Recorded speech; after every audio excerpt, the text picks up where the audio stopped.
berbagai manfaat di dalamnya dan menumbuhkan berbagai tumbuhan yang indah yang tidak sama rupa, warna, ukuran, manfaat, dan karakteristiknya. Quran Surat Qaf ayat 7. Semua itu merupakan pelajaran bagi setiap hamba Allah yang tunduk kepadanya. Jika ia mau merenungi dan memperhatikan semua itu, niscaya ia akan terbayang di benaknya dalil yang menunjukkan kepada tauhid dan hari kebangkitan manusia. Sebagaimana yang diberitakan para Rasul Allah. Orang yang memperhatikan hal tersebut, mula-mula ia akan merenungi peringatannya, baru kemudian mengingatnya. Sungguh, pencapaian semacam ini hanya dapat diperoleh oleh seorang hamba yang taat kepada Allah dengan segenap hati dan anggota tubuhnya. Quran Surat Qaf ayat 8. Ya, inilah yang disebut dengan istilah tadabbur. Tadabbur itu apa? Memahami, dan dari situ kita bisa mengambil pelajaran yang begitu besar, yaitu tentang keagungan Allah, kebesaran Allah, dan juga tentang masalah al-uluhiyah, ibadah, kepatuhan, ketaatan, yang artinya bahwa zat yang patut untuk ditaati, yang patut untuk disembah, diibadahi adalah zat yang memiliki keagungan dan kebesaran itu. Ayat yang seperti ini berdalih akan keagungan dan kebesaran Allah, akan kewajiban beribadah kepadanya. Maksudnya, Allah menunjukkan kebesarannya di alam semesta pada penciptaannya. Ini dijadikan dalil kepada manusia untuk beribadah kepadanya, untuk patuh kepadanya, untuk taat kepadanya. Paham? Seperti pada awal surat Al-Baqarah.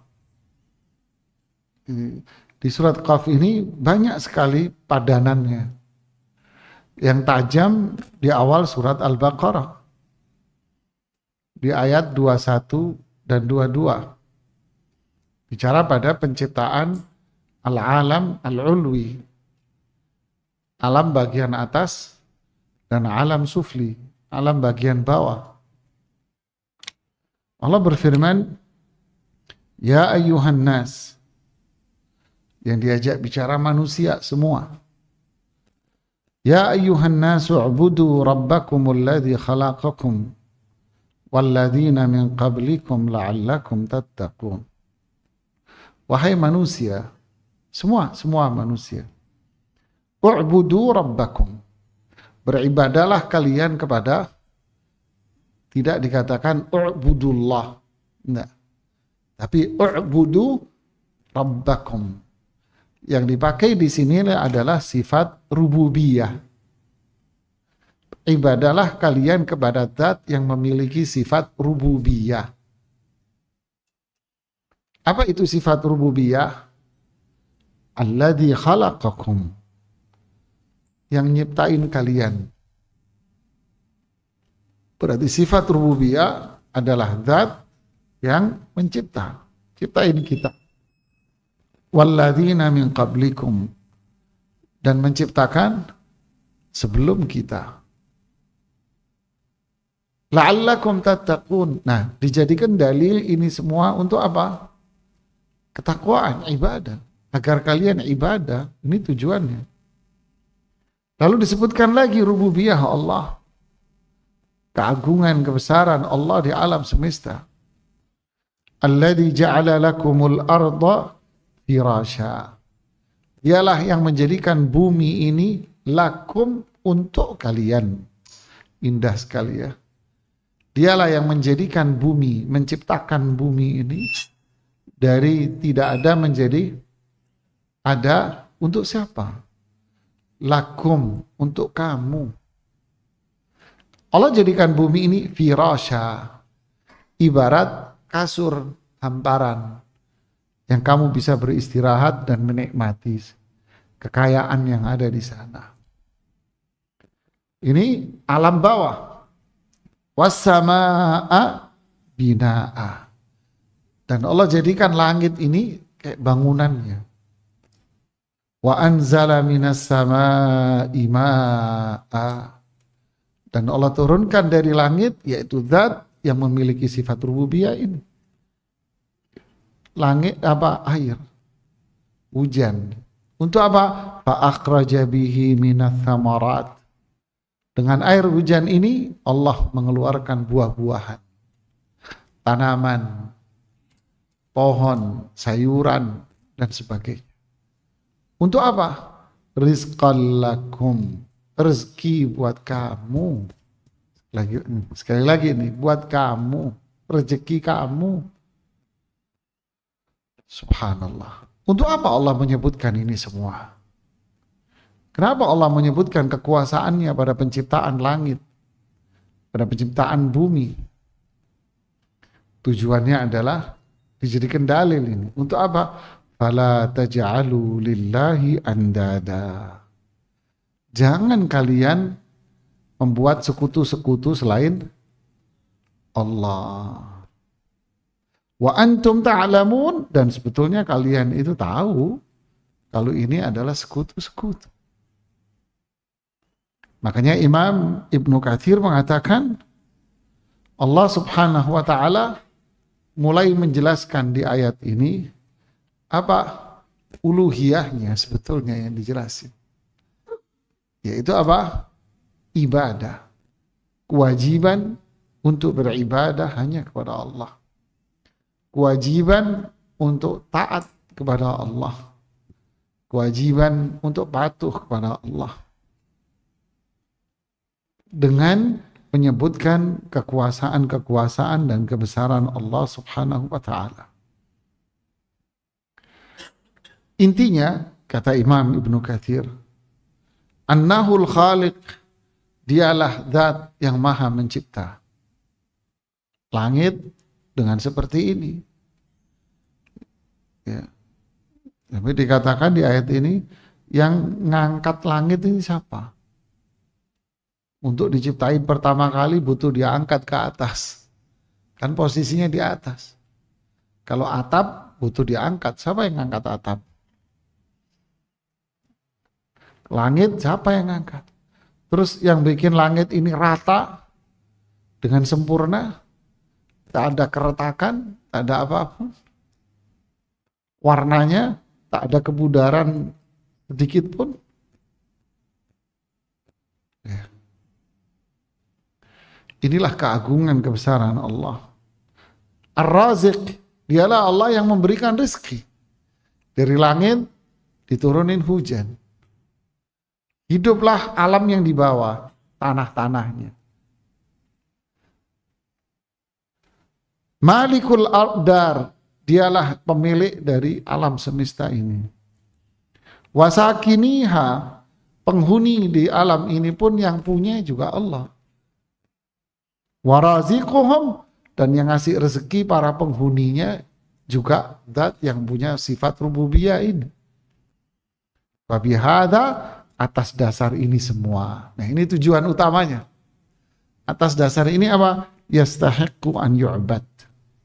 Dialah zat yang patut untuk diibadahi. Wahdahu wala yusyrak bihi ghairuh. Dialah yang Maha Esa yang patut diibadahi, tidak boleh syirik kepada selainnya. Makanya Allah bilang, fala taj'alu lillahi andada. Jangan dijadikan sekutu selain Allah. Lalu beliau mengutip ayat, syirik adalah seperti ungkapan seseorang, seperti hadis, la yaqulanna ahadukum. Jangan coba-coba kalian mengucapkan kata-kata ini. Kata Rasulullah SAW, Masya Allah wa sya'a fulan. Ini adalah kehendak Allah dan kehendaknya fulan. Fulan tak punya apa-apa. Tak punya kekuasaan dia. Dia nggak ada kekuasaan sama sekali. Jangan ngomong begini. Yang punya kekuasaan itu adalah Allah. Waliyakul, hendaknya dia mengucapkan Masya Allah wahda. Hanya kehendak Allah ini semua terjadi. Inilah jamaah, di ayat-ayat Al-Quran yang sangat banyak, Allah berbicara tentang apa? Keagungannya dan kebesarannya. Ini istilah para ulama akidah, al-istidlal bi tauhidir rububiyah ala tauhidil uluhiyah. Berdalih dengan tauhid uluhiyah akan kewajiban tauhid terhadap apa? Uluhiyah. Faham kalimat ini? Hah? Paham? Saya tulis ya. Berdalih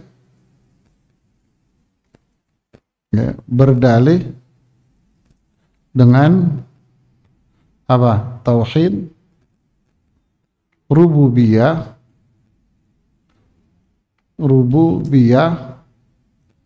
akan apa? Kewajiban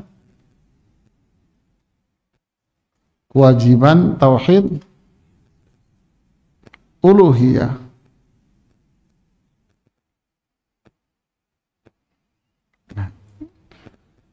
Ini sangat banyak sekali di dalam Al-Quran ayat yang seperti ini. Maksudnya adalah Allah adalah zat apa? Maha kuasa. Maha kuasa. Allah adalah apa? Maha besar.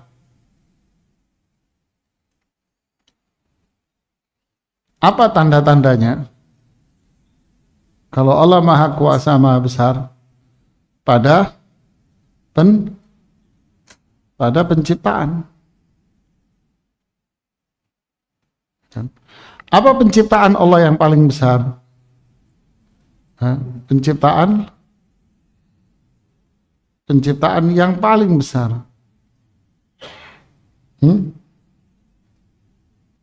Yang paling besar apa? Langit. Langit dan bumi.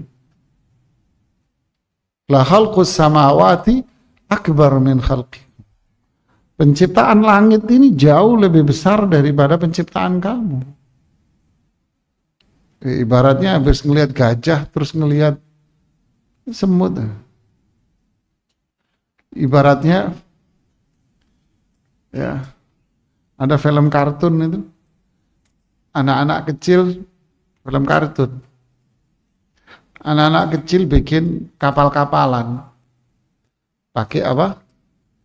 Kertas. Bingung gimana cara bikin macam. Tiba-tiba muncul Habibie rahimahullah rahmatan wasi'ah. Semoga Allah merahmati beliau dan menjadikan jasa-jasa beliau sebagai pahala buat beliau di akhir. Tiba-tiba beliau muncul pakai mobil. Terus turun. Anak kecil-kecil ini nanya ke Eyang, yuk cara bikin kapal gimana? Muncul satu, ya Eyang bukan bikin kapal beginian, kapal beneran. Ya kan? Ini kapal beneran, apalagi kapal dari kertas. Paham nggak maksudnya logikanya? Subhanallah ya. Penciptaan Allah yang paling besar adalah langit dan bumi. Berarti ini menuntut kita apa? Mengharuskan apa?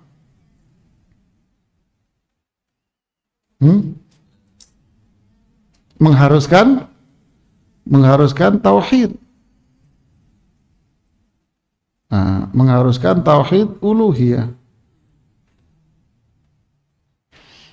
Kan? Nah, inilah semua inilah yang disebut dengan tauhid apa? Nah, ini tauhid rububiyah ini. Inilah tauhid rububiyah.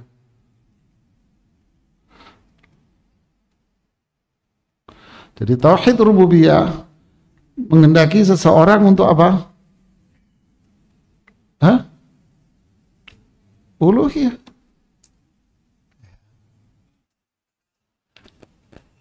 Makanya Coba lihat di ayat yang tadi itu. Di Al-Baqarah tadi. Ya ayuhan nas, wahai manusia, u'budu. Nah ini, u'budu, ibadahlah. Kepada siapa? Rabb. Nah, zat yang Rabb ini nama. Berarti sifatnya rububiyah. Rabb. Ibadahlah kepada zat yang khalaqakum. Kemudian ibadahlah kepada zat yang ja'ala lakumul arda firasya, yang menciptakan bumi hamparan buat istirahat, buat kamu nikmati.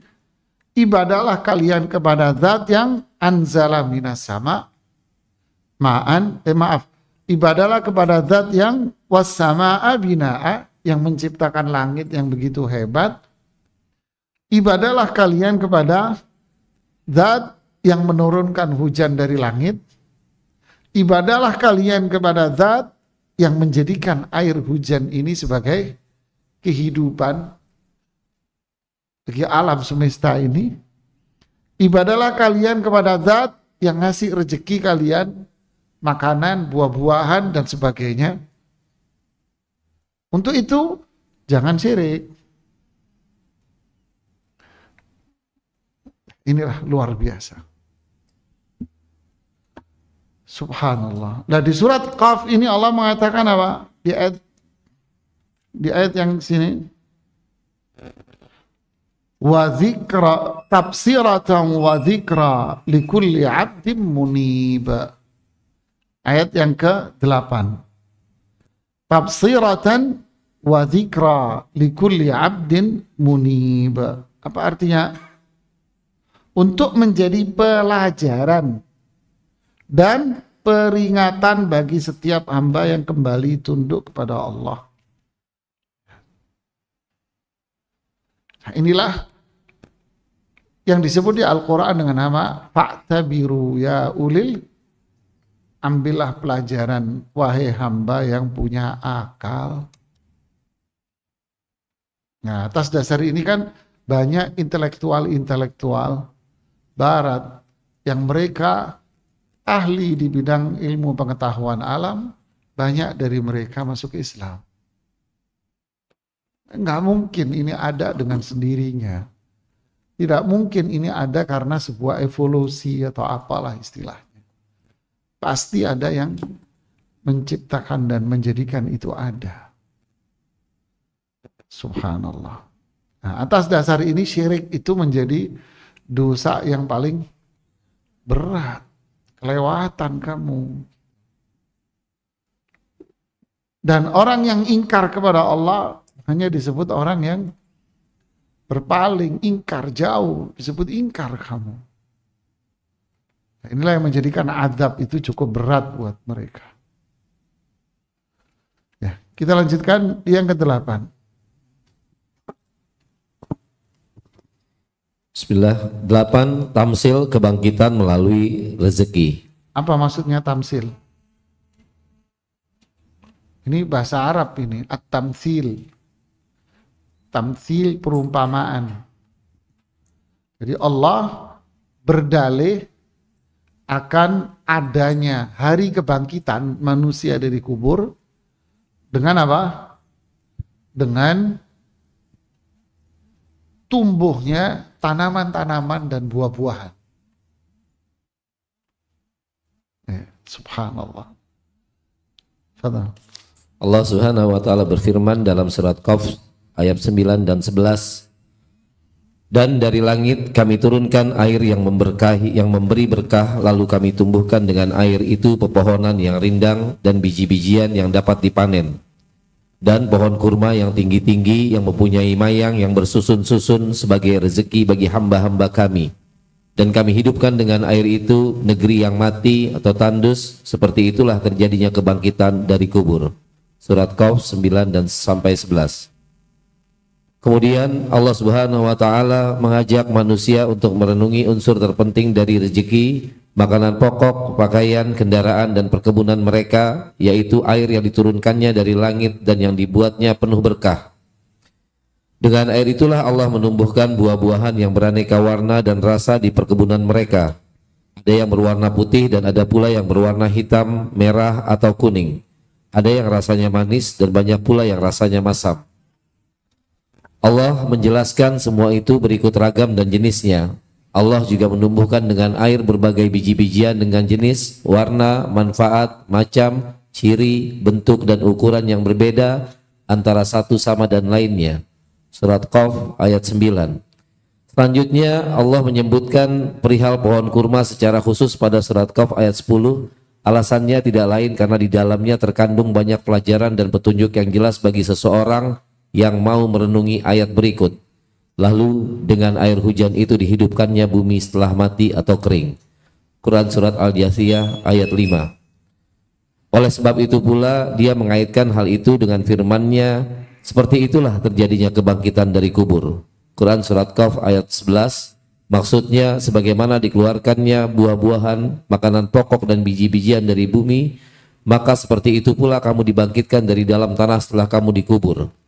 Perbandingan dan contoh-contoh seperti ini di dalam Al-Quran telah kami terangkan di beberapa pembahasan dalam kitab Al-Ma'alim. Di dalam buku itu kami menjabarkan rahasia-rahasia dan pelajaran-pelajaran yang dapat dipetik darinya. Nah ini pun sama. Allah berdalih dengan kekuasaannya dalam menghidupkan bumi yang mati, tanah yang tandus. Allah berkuasa dan mampu untuk menghidupkan biji-bijian yang sudah mengering dan mati itu. Sehingga lahir dari biji-bijian itu tanaman, sayuran, buah-buahan, tumbuh-tumbuhan. Allah hidupkan semua itu dengan beraneka ragam bentuk, warna, rasa, bahkan bau pun berbeda-beda. Tidak ada yang sama, semua nggak ada yang sama. Allah berkuasa untuk menghidupkan dan menciptakan itu semua. Allah berdalih dengan ini, kekuasaan Allah akan ini semua dijadikan dalil akan apa? Akan kekuasaan Allah pada menghidupkan manusia. Jika Allah mampu untuk menghidupkan ini semua, maka menghidupkan kembali itu lebih mudah. Allah menciptakan ini semua yang mampu. Dari tidak ada ke ada, menghidupkan kembali pun mudah. Dan Allah menghidupkan kembali juga ada, bisa. Seperti apa? Tanaman mati berarti kan sebelumnya hidup. Allah hidupkan kembali. Biji-bijian yang sebelumnya itu adalah tanaman juga. Mati, tinggallah biji-bijinya saja. Allah hidupkan kembali itu dari biji-bijian itu tanaman. Buah-buahan, sayuran, Allah mampu. Begitu pula menghidupkan kembali manusia. Ini adalah hal yang sangat mudah. Jadi sebetulnya Allah sudah menunjukkan kekuasaannya di hadapan kita. Kekuasaan apa? Menghidupkan sesuatu yang sudah mati. Itu sudah nyata di depan kita. Bukan hal yang benar-benar tidak pernah didengar, tak pernah dilihat. Allah sudah tunjukkan kok di depan kita. Inilah rububiyah dikaitkan pula dengan apa? Iman dengan hari akhir. Endingnya apa? Agar manusia beriman kepada Allah. Beriman dengan hari akhir. Maka lahirlah dari ini semua kepatuhan dia kepada hukum Allah, kepatuhan dia dengan Rasulullah Sallallahu Alaihi Wasallam, kepatuhan dengan wahyu yang dibawa oleh Rasulullah Sallallahu Alaihi Wasallam. Jadi kalau ada seseorang yang mengatakan, saya sih beriman dengan hari kiamat, tapi dia tidak patuh sama Allah, tidak patuh sama Rasulullah SAW, ya bohong dia. Karena orang yang beriman kepada Allah, lalu dia beriman dengan hari akhir, maka menuntut dirinya untuk apa? Patuh dan taat sama Allah. Kalau dia patuh dan taat, maka dia akan mengikuti apa yang Allah wahyukan melalui Rasulullah SAW. Ini adalah rentetan akar yang kait mengaitkan, dan itu menjadi satu sudah. Sehingga banyak sekali ayat-ayat seperti ini di dalam Al-Quran. Berarti Allah ngajak berpikir buat kita semuanya. Satu lagi pelajaran para jemaah. Berarti Allah menciptakan langit tadi, bumi, gunung, kemudian memberikan rezeki kepada manusia yang hidup di alam bawah ini. Dikasih rezeki semuanya. Tujuannya apa Allah menciptakan ini semua dan ngasih manusia semua ini untuk apa? Apakah sekedar untuk nikmatilah kekayaan alam semesta? Nikmati ya kekayaan alam semesta. Hanya sebatas untuk itu? Tidak. Allah memberikan ini semua bukan nikmatilah alam semesta. Tidak. Tujuannya adalah apa? U'budu, ibadah. Tujuannya adalah fala taj'alu lillahi andada. Jangan syirik. Tujuannya adalah di sini tadi apa tadi? Kadzalikal khuruj. Demikianlah manusia dibangkitkan. Berarti tujuannya apa? Amal. Mengingatkan bahwa adanya yaumul hisab. Jadi kesimpulannya yang ingin disampaikan, wallahu ta'ala a'lam. Apa? Kekayaan alam ini akan semakin menghasilkan kebaikan ketika itu ada pada diri orang yang ibadah dan tauhid. Ini akan semakin indah bagi di tangannya dia. Karena dia sudah melakukan intinya, sudah dilakukan tujuannya. Tapi kalau ada orang menikmati kekayaan alam semesta, tapi dia tidak ada keibadah, ketauhidan, berarti dia telah keluar dari tujuan Allah menciptakan ini semua. Kalau dia keluar dari tujuan, berarti itulah yang disebut dengan dhalal, tersesat kamu.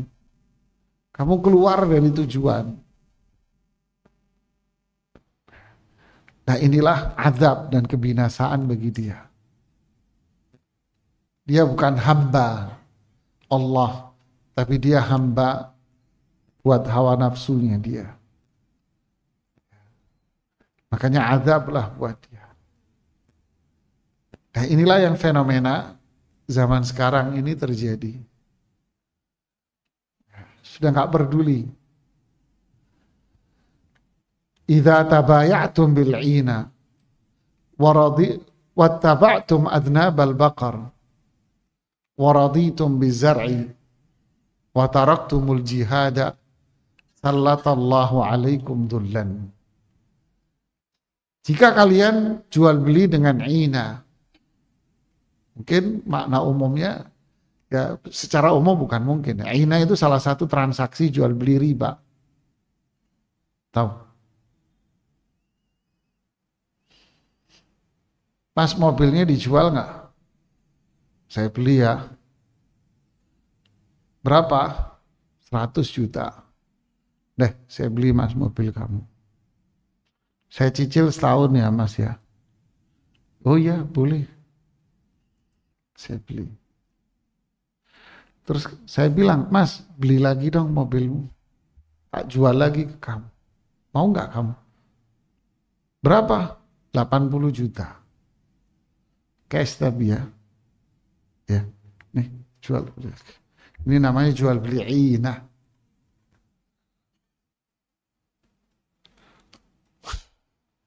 Ini riba.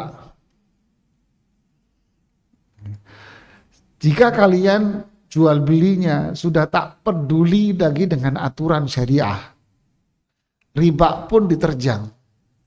Riba pun dianggap sebagai kebutuhan dalam berbisnis. Kalau nggak begini, mana bisa maju dagang saya. Kalau nggak begini, saya nggak bisa dapat uang cash. Berarti wattaba'tum adnabal baqar. Berarti kalian ini ngikutin ekornya sapi. Di belakang pantatnya sapi kamu. Apa maksudnya? Kata para ulama hadis, al-insyighal bid dunya. Sibuk kamu dengan dunia. Sibuk kamu dengan pekerjaan dunia. Waraditum bizar'i, kamu merasa nyaman dengan bisnismu. Wataraktumul jihad, kamu tinggalkan jihad. Kamu tinggalkan ibadah. Kamu tinggalkan ketaatan. Sallallahu alaikum dhullah. Allah bikin hidupmu hina.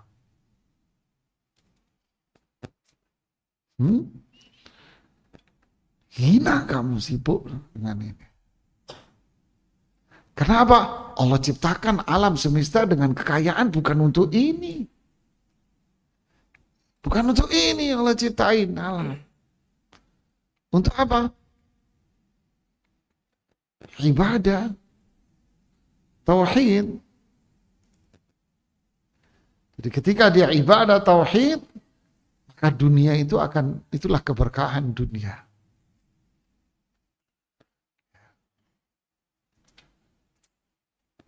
Seorang sahabat Abdullah bin Ubaid kalau nggak salah bercerita salah satu sahabat di hadis yang sahih. Allahu Akbar. Wa kana ta'amuna yawma idzin syair. Minas syair. Makanan kita hari itu. Wa kana ta'amuna yawma idzin. Makanan kita hari itu. Maksudnya hari itu apa? Masa kehidupan kita dengan para sahabat. Makanan kita hari itu, yaitu dengan para sahabat. Itu adalah syair. Tahu syair?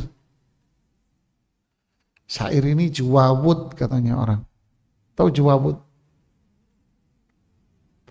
Tahu juwawud? Juwawud. Makanan kita ini juwawud ini. Ampas katanya orang ya. Makanan kita ini.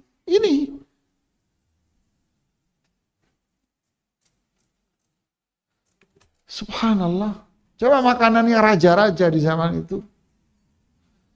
Coba tidurnya Rasulullah Sallallahu Alaihi Wasallam. Ketika Umar bin Khattab radhiyallahu anhu melihat tidurnya Rasulullah SAW di bawah pelepah kurma, di bawah pohon kurma. Kemudian tidur beralaskan pelepah kurma. Ya Rasulullah SAW, raja-raja itu tidurnya di atas permadani, kasur yang empuk enak. Engkau tidur di sini ya Rasulullah. Alat takhattu laka watta'a. Tak ambilin kasur ya Rasulullah ya. Yang kamu bisa tiduran rebaan enak. Mali walid dunia.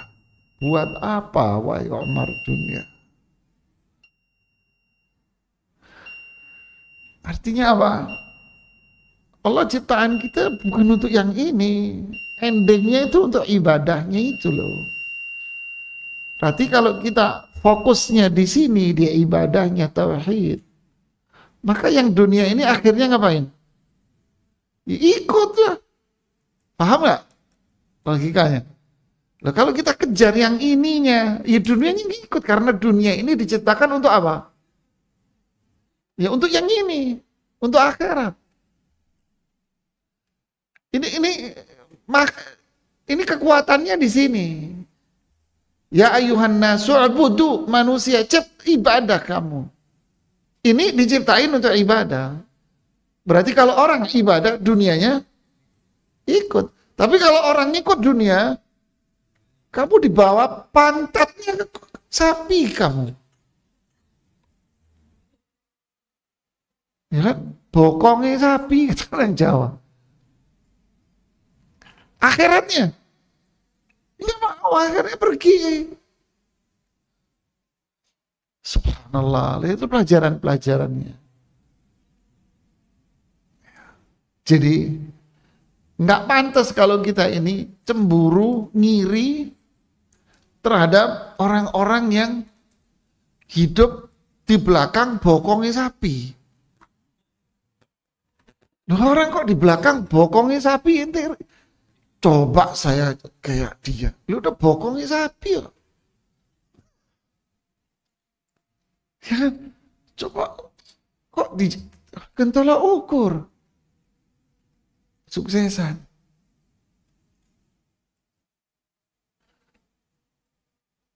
Subhanallah. Yang harus kita banggakan itu siapa?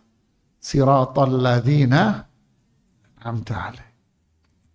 Intinya inilah renungan-renungan ayat yang mulia luar biasa ya.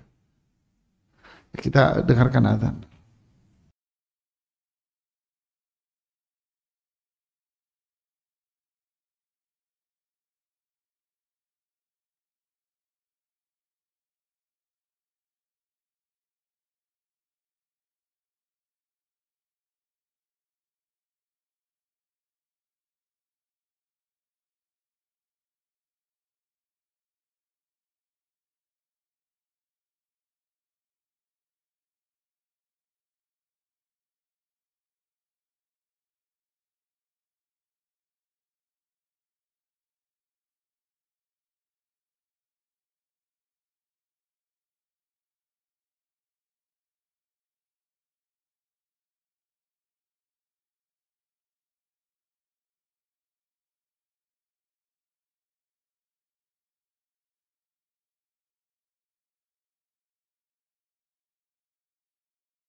Ya, berarti kalau kita gambarkan seperti gambar yang di atas, di gambar seperti ini, berarti kita gambarkan bahwa kekuasaan Allah,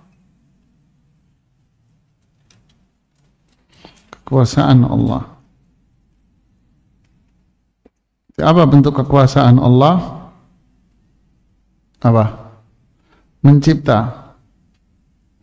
Ya kan? Mencipta ini apa? Mencipta ini apa? Menjadikan, ya kan? Menjadikan tidak ada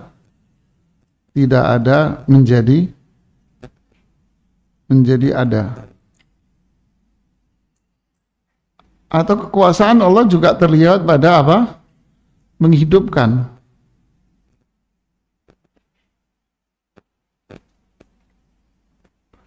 Menghidupkan, lihat pada apa? Tanah mati. Terus pohon, biji, dan lain-lain. Ini kekuasaan Allah Subhanahu wa ta'ala semuanya.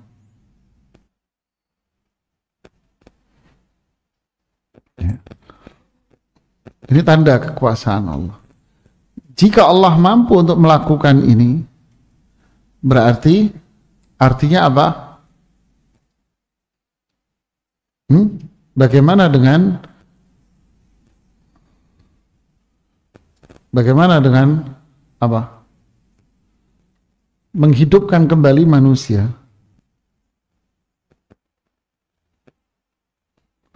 Menghidupkan manusia. Apakah ada perbedaan di sini? Jawabannya apa? Tentu tidak ada. Berarti semua ini apa? Dalil akan apa?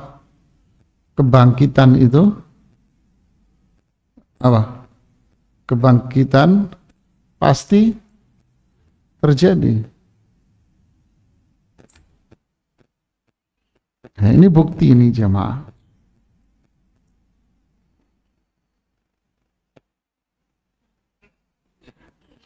Inilah indahnya ayat-ayat Al-Quran.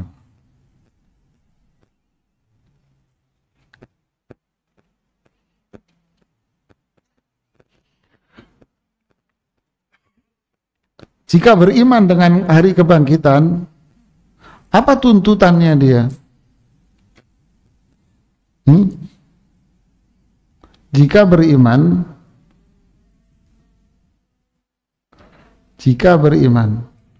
apa tuntutan dia?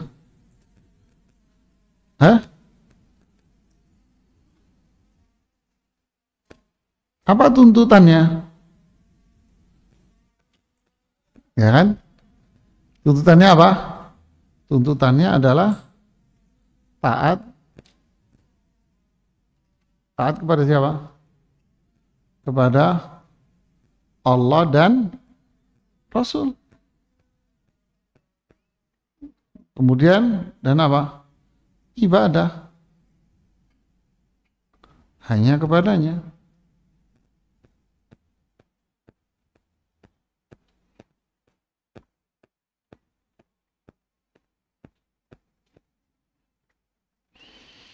Ini keharusan, ini nggak bisa ini.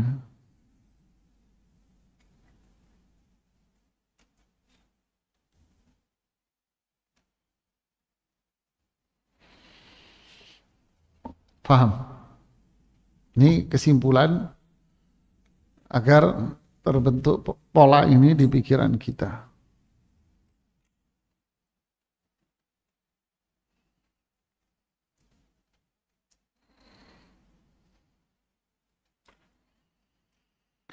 Maka dari sinilah lahir prinsip dasarnya akhirnya. Maka lahirlah di sini lahir apa? Lahirnya apa? Sini. Lahirlah di sini tauhid. Ya kan? Lahir di sini apa? Lu kok hilang? Oh ini apa? Berarti lahir di sini tauhid dan lahirlah di sini ittiba. Nah, ini yang kita cari nih sekarang.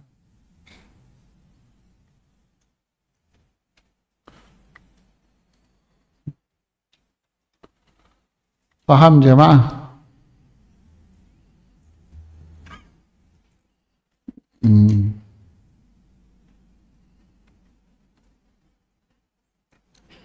Makanya tauhid ini selalu dikaitkan dengan apa? Dikaitkan dengan apa? Dengan balik lagi ke kekuasaan. Ittiba, mengikuti Rasulullah Sallallahu Alaihi Wasallam, juga selalu dikaitkan dengan apa? Kekuasaan Allah. Ini luar biasa nih ayat-ayat. Begitu juga yang di atas. Ya, semua dikaitkan dengan kekuasaan Allah. Jadi orang yang syirik, makanya dia berada dalam kesesatan. Ya. Maksiat, ya sama, dia juga berada dalam kesesatan. Sehingga orang yang seperti ini, maksiat, syirik, diungkapkan di Al-Quran dengan orang yang gak iman dengan ini. Ditarik dari atas di sini. Ara'aital ladzi yukadzibu biddin. Coba lihat. Tidakkah kalian melihat orang yang gak percaya dengan hari kiamat? Coba lihat jemaah. Berarti orang yang gak percaya dengan hari kiamat, berarti dia tidak percaya dengan apa? Kekuasaan Allah. Dia nggak percaya nih dengan kekuasaan Allah nih. Apa hasilnya? Fadzalikal ladzi yad'ul yatim wa la yahuddu 'ala ta'amil miskin fawailun lil musallin alladzina 'an salatihim sahun, dan seterusnya. Lihat dari mana? Ittiba, ketaatan dia.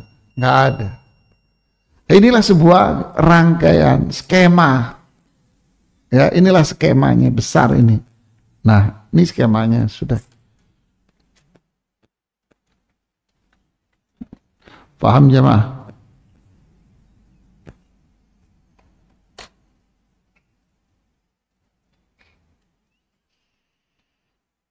Subhanallah ya. Begitulah seterusnya ayat-ayat Al-Quran. Wallahu ta'ala a'lam. Silakan kalau ada yang mau bertanya.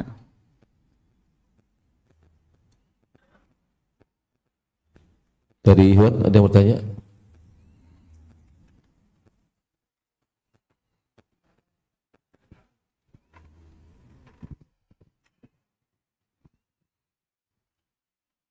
Assalamualaikum warahmatullahi wabarakatuh.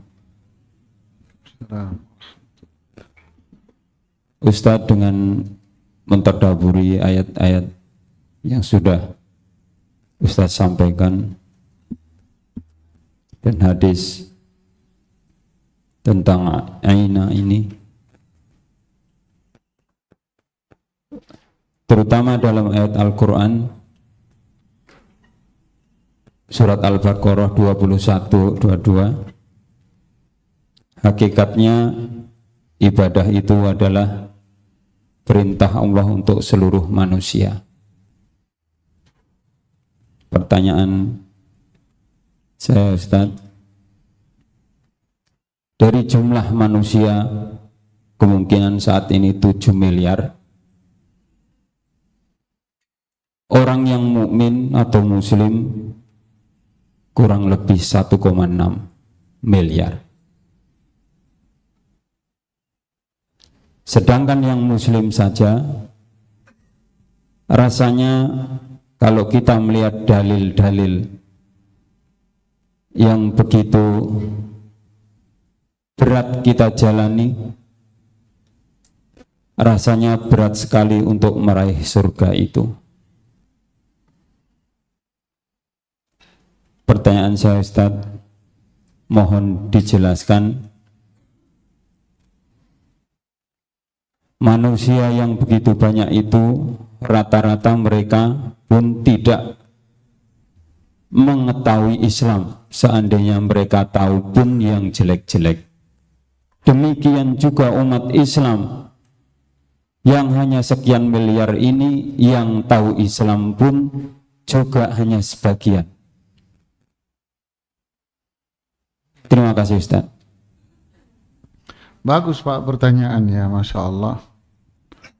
Jawabannya sebetulnya sederhana Pak. Kenapa kok bisa demikian? Jawabannya sama pula dengan Anda ditanya untuk mencari mana nasi uduk yang asli. Sulit Anda nyari. Mana nasi ulam yang asli Pak? Nggak ada. Mana empok yang jual nasi uduk yang asli?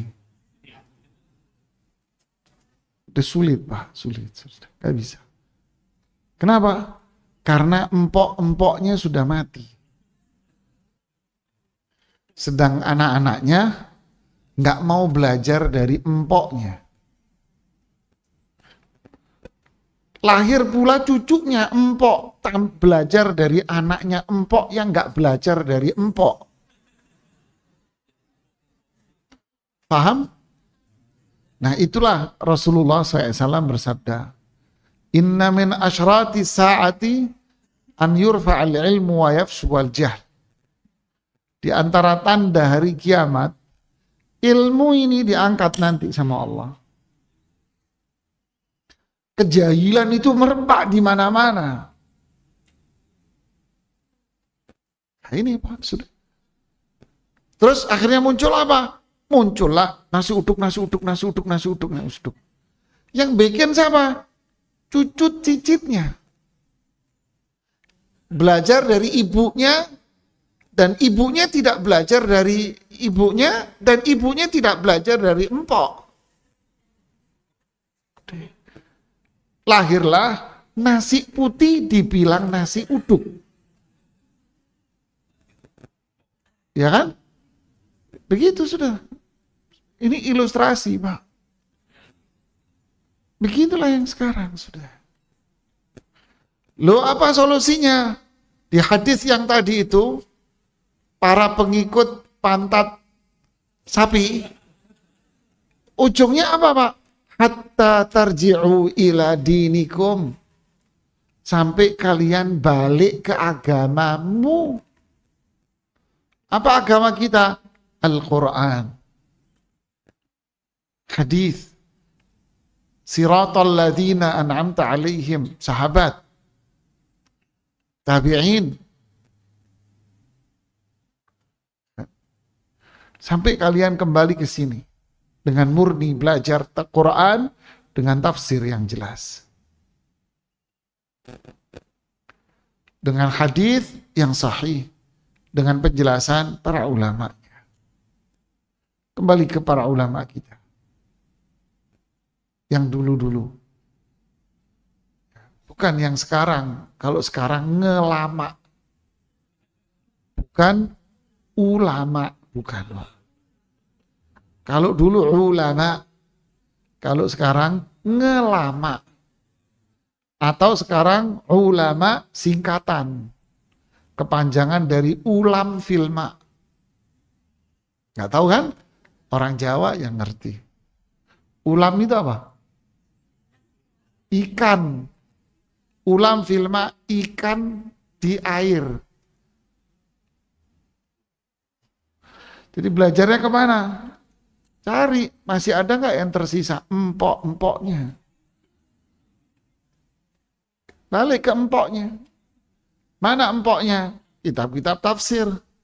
Ada tafsir Ibnu Jarir, ada tafsir Ibnu Katsir, ada tafsir Qurtubi, ada tafsir Tabari, ada tafsir Al-Baydawi, ada tafsir ini, tafsir ini. Setumpuk. Ada tafsir Abu Hatim. Banyak. Kembali ke hadis, ada hadis Bukhari, Muslim, ini. Cari hadis yang sahih. Ada penjelasannya, penjelasan banyak dari para ulama. Kenapa kok ditinggalkan ini? Ketika meninggalkan ini, waraditum bizara, nyaman dengan dunia. Maka mereka jadilah para pengikut bokonge sapi. Ini hadis loh Pak, bukan saya loh. Wah Ustaz jorok, kan wattaba'tum adnabal bakar, kalian ngikutin ekornya sapi. Oh, ini kiasan ini. Kiasan dengan dunia maksudnya nyaman. Jadi dunia, pengikut dunia dikiaskan dengan orang yang ngikut bokonge sapi. Inna lillahi wa inna ilaihi raji'un. Solusinya belajar Pak. Mana tempatnya? Ya saya nggak bisa bahasa Arab. Ya sudah, jurusnya sekarang percayalah. Saya percaya sama ustadz ini yang saya tahu mengajarkan Quran, hadis dengan pemahaman para ulama salaf. Saya belajar sama dia. Ya sudah. Ya, wallahu alam. Ada lagi yang mau bertanya? Mat. Ibu-ibu yang mana?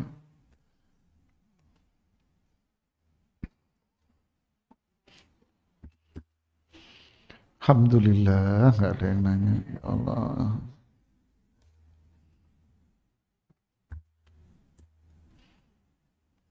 Yang Ikhwan mungkin ada lagi?